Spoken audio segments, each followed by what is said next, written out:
আশা করি তোমরা প্রত্যেকে ভালো আছো এবং প্রস্তুতি সিরিজের সবগুলো ভিডিও দেখছো। আজকের ভিডিওটি প্রস্তুতি সিরিজ ভিডিও 5। এই ভিডিওতে আমি ডায়াসিলেবিক ফুড প্র্যাকটিস করব। এর আগের ভিডিওগুলিতে আমরা আয়াম্বিক, ট্রোকেইক, স্পন্ডিক এবং ফিডিক সম্পর্কে জেনেছি।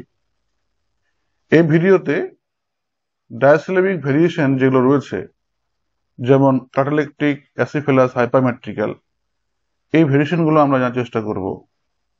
এই ভিডিওতে মূলত ক্যাটালেকটিক এবং অ্যাসিফেলাস নিয়ে আলোচনা করব, যাতে করে তোমরা এই দুটো ভেরিয়েশন নিয়ে প্রস্তুতি করতে তোমাদের কোনো সমস্যার সম্মুখীন হতে না হয়। তাই আর দেরি করছি না, আমি সরাসরি প্র্যাকটিসে চলে যাচ্ছি। আমি প্র্যাকটিসের জন্য অ্যাডলফ অ্যাডামের সাইলেন্ট নাইট হলি নাইট কবিতাটি নিয়েছি। এখানে চারখানা লাইন রয়েছে। Hear the sledge with the bells, silver bells, what sound is, silent night holy night, all is calm, all is bright. এই চারটি লাইনের স্ক্যানশন করলে আমরা লাইনগুলো পাবো এরকম: hear the sledge with the bells, silver ভেঙে যাবে তাই সিলভার রয়েছে, বেলস বাকি সম্পূর্ণ একই রকম থাকবে। সাইলেন্ট ভাঙবে, বাকি এখানে হলি ভাঙবে, বাকি সব ঠিকই থাকবে। All is calm, all is bright, এই লাইনটি সব ঠিক আছে, তাই এখানে কোনো কিছু পরিবর্তন হবে না। আচ্ছা, এবার আমরা যাব স্ট্রেস মার্কিং এ। স্ট্রেস মার্ক ব্যাপারটি খুব ভালো করে দেখবে, আমি কিভাবে করছি লক্ষ্য করো। এখানে যদি দেখি হিয়ার দ্য, এর ইম্পর্টেন্ট ওয়ার্ড কোনটা, আমরা দেখবো হিয়ার, এটা ইম্পর্টেন্ট ওয়ার্ড। স্বাভাবিকভাবে ই এর উপরে আমরা স্ট্রেস মার্ক দিলাম। তারপরে দেখো স্লেটস উইথ, এখানে দুটো সিলেবলের মধ্যে কোনটা স্ট্রেস লেভেল বা অ্যাক্সেন্ট লেভেল হতে পারে, সেটা হচ্ছে স্লেটস। অনেকে মনে করতে পারে স্লেজ দুটো সিলেবল হবে, আসলে দুটো সিলেবল নয়। এটার মেন এর শব্দ বা মেন যে ওয়ার্ড, সেটা হচ্ছে SLEDGE। আমরা জানি মেন শব্দের সঙ্গে SES IS যুক্ত হলে অ্যাকসেন্ট মার্কের ক্ষেত্রে কোনো পরিবর্তন হয় না। এখানে স্লেজ ই অ্যাকসেন্টেড, তাই এখানে দুটো সিলেবল হবে না, একটা সিলেবলই হবে। তারপরে আসছি দা বেলস। এক্ষেত্রে স্ট্রেস মার্ক কি হচ্ছে, বেলস এর উপরে হচ্ছে। এখানে কিছু বিষয় দেখার আছে, যেমন দেখো যদি আমরা 1, 2, 3, 4 এই যে অল্টারনেটিভ অ্যাকসেন্টেড রুলস রয়েছে, আমরা সেই অনুযায়ী যদি দেখি, তা দেখা যাবে এখানে hear 1, the 2, sledge 3, with 4, the bells 5, sorry the 5 bells 6। স্বাভাবিকভাবে একে পড়েছে, স্বাভাবিকভাবে 3-এ পড়েছে, কিন্তু দেখা যাচ্ছে একে পড়েছে স্বাভাবিকভাবে 3-এ পড়েছে, এবং 1, 2, 3, 4 এই যে অনুপাত, এই অনুযায়ী 5-এ পড়া উচিত ছিল। অর্থাৎ এখানে দায়ে স্ট্রেস মার্ক হওয়া ছিল। তবে দায়ে স্ট্রেস মার্ক দিলে দেখা যাচ্ছে যে এই যে বেলস রয়েছে, এখানে নাউন রয়েছে, নাউনকে ছেড়ে দিয়ে আর্টিকেলের উপরে স্ট্রেস দেওয়াটা কেমন যেন একটা অবৈধ ব্যাপার দাঁড়াচ্ছে। তাই এক্ষেত্রে আমাদের লক্ষ্য রাখতে হবে যে বেশিরভাগ ক্ষেত্রে 1, 2, 3, 4 এই যে অল্টারনেটিভ থিওরি রয়েছে, এটা হবে। তবে যেখানে হবে না, সেটা কিন্তু অবশ্যই সেটা ব্যতিক্রম রেখে দিতে হবে। তাই ক্ষেত্রে আমরা দায়ের উপরে স্ট্রেস দেব না, আমরা বেলসের উপরে স্ট্রেস দেব। ঠিক একই রকম ভাবে আমরা যদি পরের লাইনটি দেখি, তাহলে দেখতে পাবো সিলভার স্বাভাবিকভাবে SI এর উপরে বা I এর উপরে স্ট্রেস মার্ক করবে। বেলস হোয়াট, এই দুটো সিলেবলের মধ্যে বেলসে পড়বে। তারপরে সাউন্ড ইজ সাউন্ডে পড়বে।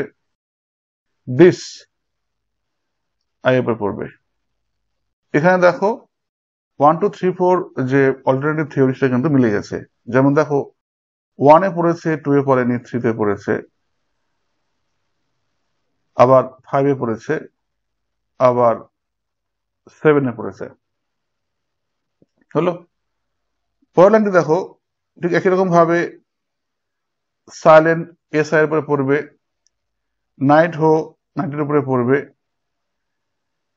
এবার দেখো লি নাইট, এখানে কিন্তু ঠিক 1 নম্বর লাইনের মতো এল এর উপরে পড়বে না, নাইটের উপরে পড়বে।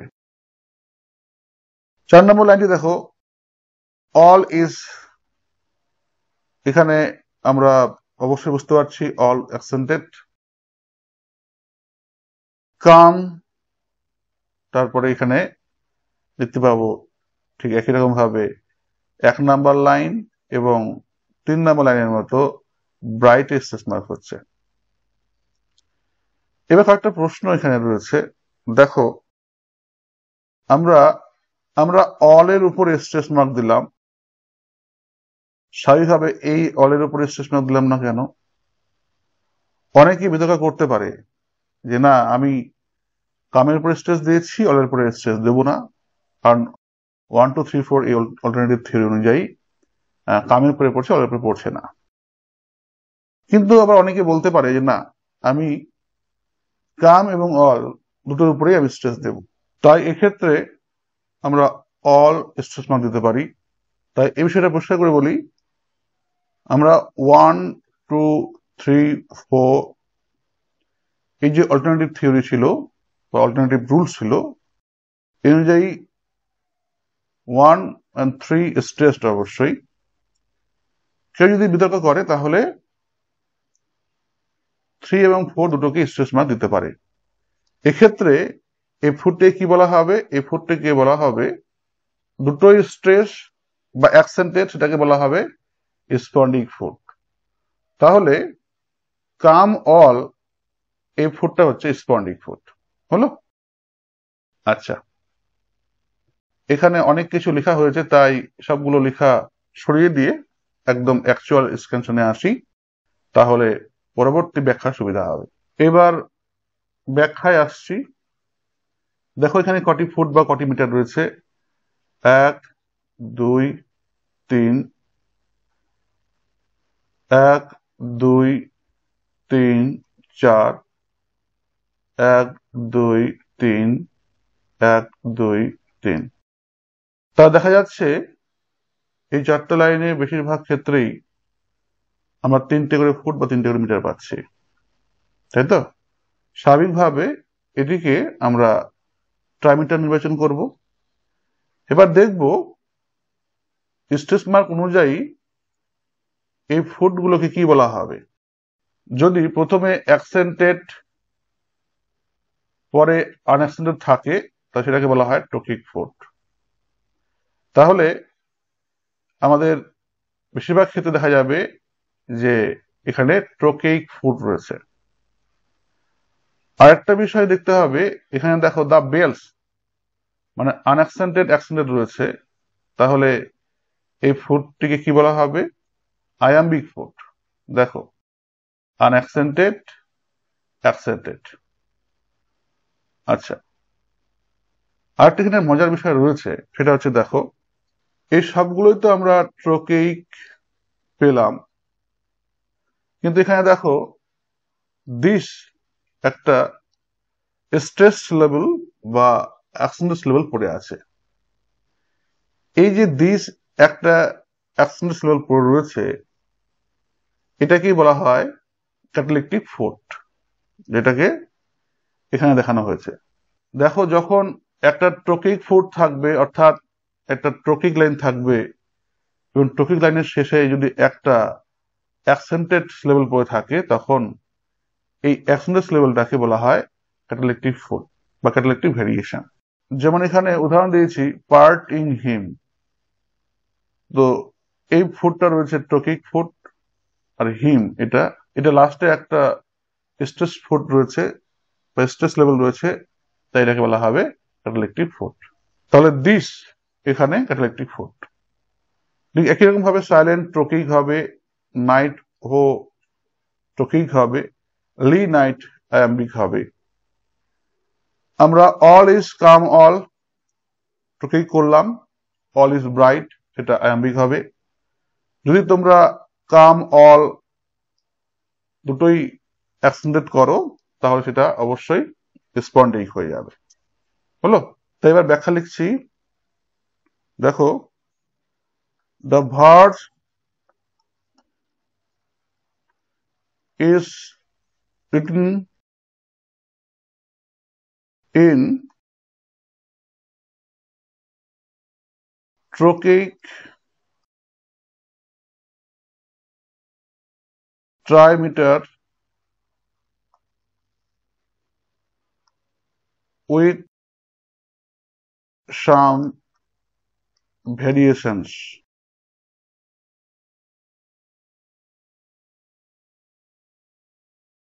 এরপরে আমরা ভেরিয়েশন গুলো পরপর লিখব। First line,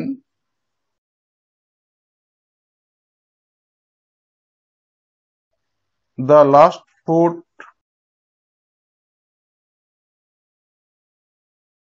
is iambic foot. Second line, the last foot is catalectic. Third line, the last foot is iambic foot, অথবা সরাসরি আয়াম্বিক লেখা যেতে পারে। ফোর্থ লাইন, যদি তোমরা কাম এবং অল এর উপর স্ট্রেস দাও সেক্ষেত্রে লিখবে সেকেন্ড ফুট ইজ স্পন্ডিক, আর যদি স্পন্ডিক না করো তাহলে লিখবে the last foot is iambic. এবার অনেকে বলতে পারো যে স্যার অনেক ক্ষেত্রেই তো last foot last foot last foot last foot লিখলেন, একই সঙ্গে ফার্স্ট সেকেন্ড থার্ড ফোর্থ লিখে একটা লাইনে লাস্ট ফুট লিখতে পারতাম। হ্যাঁ, লেখা যায়, অবশ্যই তোমরা লিখতে পারো, কিন্তু আমি তোমাদের বোঝানোর স্বার্থে প্রত্যেকটা লাইন ধরে ধরে লিখলাম যাতে করে তোমরা তোমাদের বক্তব্যটা পরিষ্কার করে বলতে পারো। আর অনেক সময় দেখা যায় স্টুডেন্টরা অনেক কিছু বলতে চায় পরীক্ষার খাতায়, কিন্তু ঠিকঠাক বলতে পারে না বা লিখতে পারে না।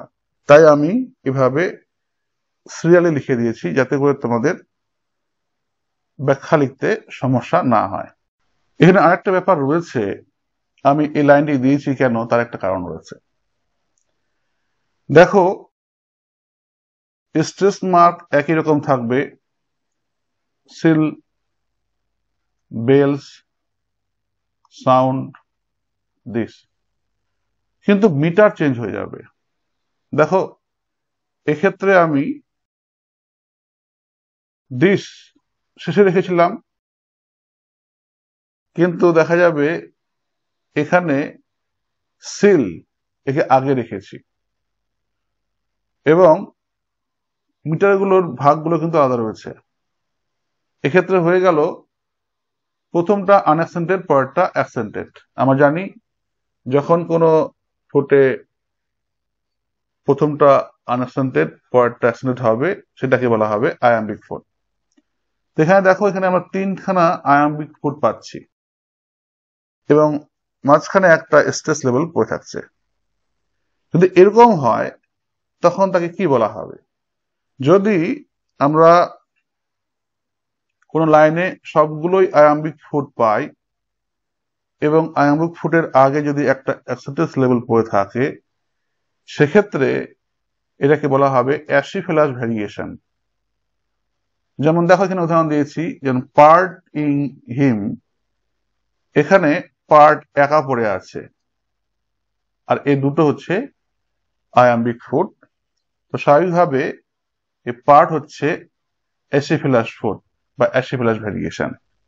ঠিক একই রকম ভাবে আমাদের এখানে সিলভার বা সিল, এটা কিন্তু অ্যাসিফেলাস ভ্যারিয়েশন। তাই তোমরা যদি চাও যে আমরা এভাবে টকিক ফুড করব না, এই ক্ষেত্রে তোমরা আয়াম্বিক ফুড করতে পারো, তবে এর ব্যাখ্যাটা অন্যরকম হয়ে যাবে। তাহলে এখানে লিখতে হবে দিস ইজ আয়াম্বিক